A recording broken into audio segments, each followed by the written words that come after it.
Urush boshlandi. Bugun 28-fevral kuni AQSh Isroil bilan birgalikda Eron hududiga hujumlar uyushtirdi.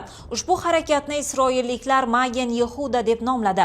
Isroil nashri xabarlariga ko'ra, hozirga qadar Eron bo'ylab 30 ga yaqin nishonga, jumladan Eron prezidenti qarorgohi, razvedka bosh qarorgohiga hujum qilingan. Pezeshkonning ahvoli haqida rasmiy ma'lumotlar yo'q. Mahalliy aholi vakillarining aytishicha, portlash ovozi shaharning bir nechta hududlarida sezilgan. Eron ham o'z navbatida Isroil zarbalariga nisbatan sovuq qadam tashlashni boshladi.